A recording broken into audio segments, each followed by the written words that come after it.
I go by the simple blueprint of Kotler, okay? There are just three things I try to address, and it starts with the STP, where S stands for segmentation, targeting, and positioning. Okay. It all starts from there for me. Okay. Doing the right segmentation, doing the right kind of targeting, be it persona mapping, be it, the kind of accounts I want to engage with, Right. and at what level. Right. That, and then what my positioning will be to those personas, to those accounts, be it event marketing, be it digital marketing, anything under the sun, Right. account-based marketing. That is the approach I take towards Mhm. my campaigns, and I think that's always worked, and that also, I think, brings in the kind of intelligence that sales needs today.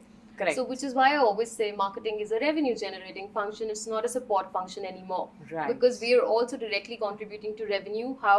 Uncovering opportunities that maybe, today your organization is not privy to. Can you tell us some of the tactics that you believe that should be done differently in today's time to position a brand, and be it a B2B tech brand, anything that you personally feel Yeah.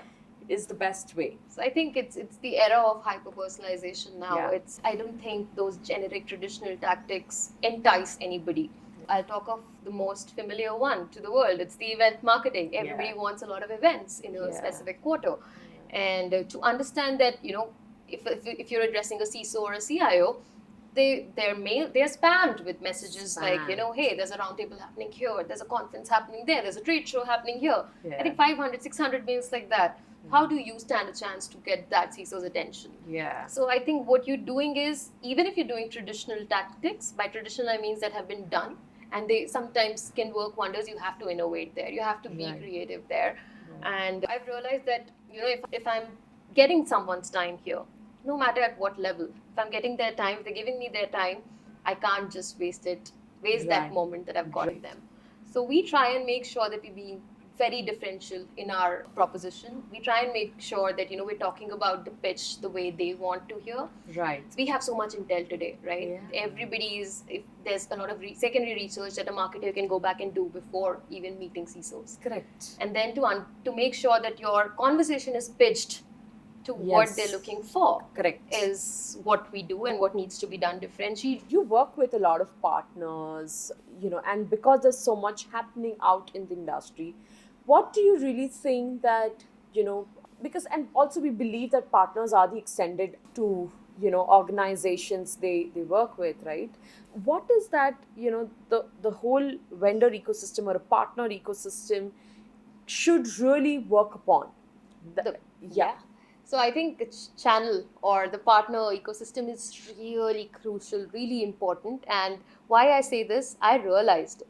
I was doing account mapping once upon a time, and I realized that, we were trying to crack an account, and we realized that at a partner event, we saw a persona attend that particular event. And that's when it struck me that, there are so many such accounts that we can piggyback on our partners for. Correct. And so I think, these are two different organizations, two different synergies. Absolutely. And the way you can work on this is, the way I see it is, you have to really, really tell them what is it that you Correct. want.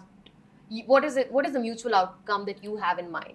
Right. And then see that whether they have something else in mind.